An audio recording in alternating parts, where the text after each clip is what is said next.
జై శ్రీరామ్ అందరికి. శివగీత 7వ భాగము. పరమేశ్వరుడు శ్రీరాముడు మధ్య జరిగిన జ్ఞాన సంవాదము. ద్వితీయాధ్యాయము. వైరాగ్య యోగము. బంగారు వర్ణము కలది, లేత గరికమావిశ్యామలయ బిగువు చనుదోయ్ అంటే కలశస్థనములు గలది, దొండపండు వంటి క్రింది పెదవి గలది, ఇందుముఖియు మొదలగు విశేష నామములతో కూడిన యువతులు క్రీగంటి చూపుల వలన పూవిలు కాని నుండి తప్పించి కాపాడునని ఎవరైతే తలచునో అట్టి అవివేకి మన్మథుని చేత శిక్షింపబడిన వాడే ఎగును. అటువంటి వాడి వివేకము ఎట్టిదో దానిని గురించి వివరించుచున్నాను. శ్రద్ధతో వినుము. పరమాత్ముడు స్త్రీ పురుష నపుంసకములకతీతమైన వాడు, మూర్తిత్వర రహితుడు, సర్వాంతర్యామి, సమస్తమునకు సాక్షిభూతుడు, సర్వాపేక్షకుడు, సమస్త జీవితము కూడా అగును.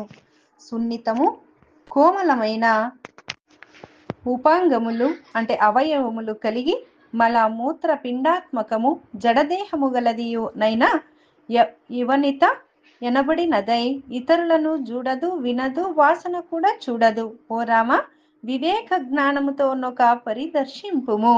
నీవు దేనినైతే నీ ప్రాణము కంటేనూ మిన్నగాను ప్రేమకు పాత్రమైనదిగాను తలపోయుచుంటివో అట్టి శరీరము తోలు తిత్తి మాత్రమే, హేయాస్పదమైనది. దానిని నీవు ప్రేమింపదగదు.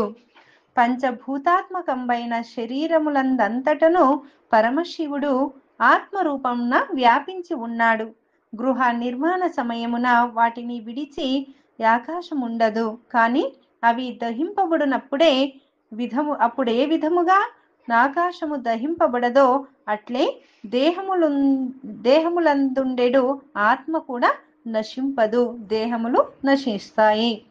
ప్రపంచమునందు ఒక వ్యక్తి మరొక వ్యక్తిని కొట్టినచో వాడిని కొట్టివాడని కాని, అట్లు కొట్టబడని వ్యక్తి దెబ్బల కోర్చిన వ్యక్తిని కాని, ఇట్లు కొట్టినవాడు కొట్టబడని వాడు ఈ యుభయులలో ఏ ఒక్కరూ కర్తలు కారు. కావున ఓ రామ, ఇందులకై శోకింపవని లేదు.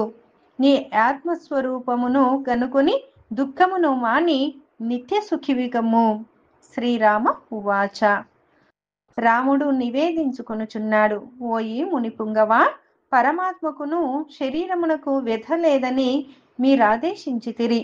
అటులైన ఎడల సీత ఎడబాటుతో నుప్పతిలు దుఃఖము మదన బాణాగ్ని నన్ను గాల్చి భస్మావశేషము గావించుచున్నది. నిరంతరం ఏది అనుభవింపబడుచున్నదో ఆ విధమైనది మిథ్య అని నిరూపించితిరి. దానిని గురించి నాకు విశ్వాసం ఎట్లు కలుగును? నాకు తెలియపరచుము. ఎట్టి దుఃఖము వలన మనుష్యుడు బాధ చెందునో అట్టి దుఃఖమును అనుభవించుటకు గాని, ఎట్టి సుఖము వలన సుఖమును అనుభవించునో అట్టి సుఖ దుఃఖములను అనుభవించు వాడొక్కడే బాధ్యుడు. కాని ఇతరులు భోక్తలెట్లగుదురు? నాకు వివరింపుమో మునివర్య. అగస్త్యుడు చెప్పుచున్నాడు. ఆ మహేశ్వరుడు పన్నిన మాయను తెలుసుకొనుటకు ఎవరికీ సాధ్యపడదు. ఆ మహేశ్వర మాయ వలన ఈ ప్రపంచమంతయు మోహింపబడినది. అట్టి మాయను ప్రకృతిగను మాయామయుడు మహేశ్వరుడని ఎరుంగుము.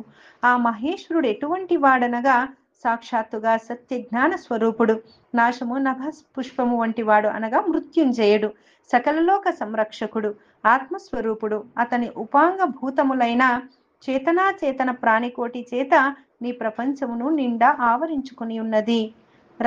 రాపిడి కలిగిన కర్రల నుండి అగ్ని బుట్టి దాని కణములు వ్యాపించినట్లుగా మానవుని ఎనాది సంచితమగు కర్మవాసన చేత మహేశ్వరాంశము ప్రపంచమందలి ప్రాణికోటి హృదయములందు ఇమిడి ఉన్నది. సశేషం తరువాయి భాగం రేపటి రోజున తెలుసుకుందాం. హరే కృష్ణ. సర్వం శివ అర్పణమస్తు. శ్రీరామచంద్ర పాదార్పణమస్తు. ధన్యవాదాలందరికీ.